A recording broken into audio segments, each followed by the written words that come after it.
Okay, so in the last few lessons, we've been talking about this. We've talked about how to turn quantitative data into a graph, and particularly we're talking about histograms.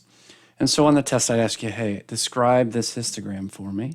And you would know that you would tell me the shape, the center, and the spread. Well, we've talked just about guessing where the center and the spread is, basically, like not very mathematical. So in our last activity, we were trying to understand that for some reason the mean is moving based on the picture that we've got. Now we're going to get back to that idea in just a second, but let me just take you through, this is what's important to me. Let me take you through a different method. So we found the standard deviation is a way to measure the spread, and the mean is a way to measure the center. And those guys are going to be partners. They're going to work together. But the median has a group of partners as well, and it's called the 5-number summary, but let's turn it into its parts. The first part of that is you are going to need to find something called the quartiles. And the root word of quartile is what you think it would be. It's quarter. So you're going to be able to find the 25th percentile, the first quarter, or the third quarter. And the way you would do that if you're doing it mathematically, if you remember how the median was calculated, it's the middle number. Well, the first quartile is the middle of the first half of the numbers, and the third quartile is the middle of the back half of the numbers. So here's the 5-number summary. It's pretty obvious. You've got the minimum, the smallest value, the maximum, the largest value. You've got Q1 and Q3, and the median. You'll often see it written like in this order. Like if there were just 5 numbers here, then this is the 5-number summary. The minimum, Q1, median, Q3, and the maximum. That's the 5-number summary. And so this is a way, it tells me where the middle is, and it also helps me understand the spread, the largest and the smallest. Q1 and Q3 help me understand that 50% of all the values are through here. So I've got the center and the spread. Okay, so now back to the original question. Why is there a time to use one of these methods when describing a histogram and an appropriate time to choose the other? Well, to understand that, I mean, we did that activity, hope you saw it, but to understand that, here's what's going on. I'm a Reds fan, and they're pretty good right now, but they used to be pretty terrible. And I'm embellishing this a bit, but imagine at one point that Joey Votto, their star player, was the only one making a big salary, and it was kind of true at one point. He was making $20 million, okay?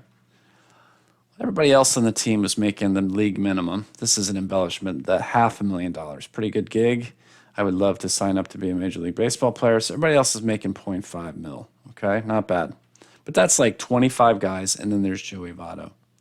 If I found the average here, if I found the mean, can you see that the way that is I add up everybody on the team who's making $500,000, and then I add up Joey Votto?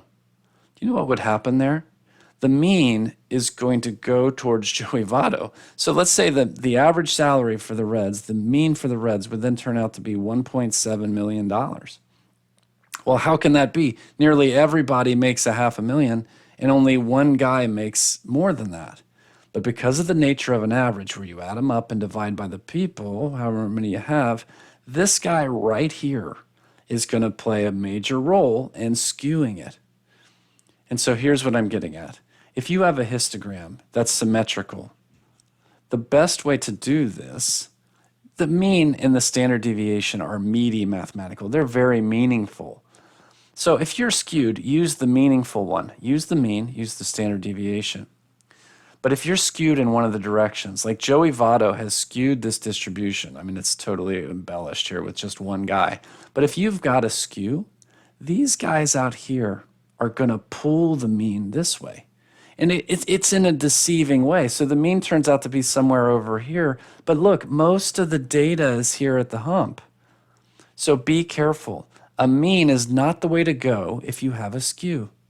What you want to choose instead is the median, which is always the middle number and won't deceive you. So if you've got a skew, you want to go with the median and his partner, the 5-number summary. If you have symmetrical, you want to go with the better mathematical way, which is the mean and standard deviation. Okay, now if you have a big list of numbers, you need to check for outliers. I mentioned this before and just in passing. An outlier is a number that doesn't fit with the rest of the data.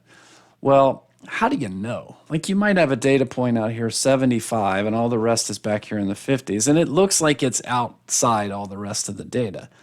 But we need a mathematical way to put some meat to that, to make sure it's a fact.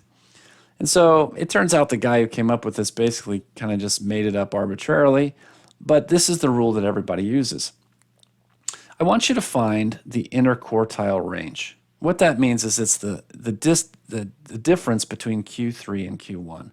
So if you found your 5-number summary and you've got Q3 is 20, Q1 was 10, let's just find that difference. You got 20 minus 10 is obviously 10. Okay, now this is just a process, so just follow the rules here, okay? To find if you've got an outlier, multiply this, the Q3 minus Q1, by 1.5.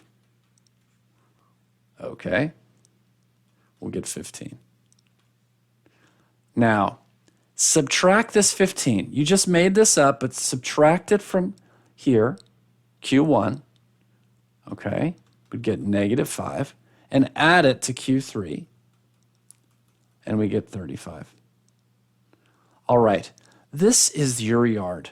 This is the fence. It goes from -5 to 35.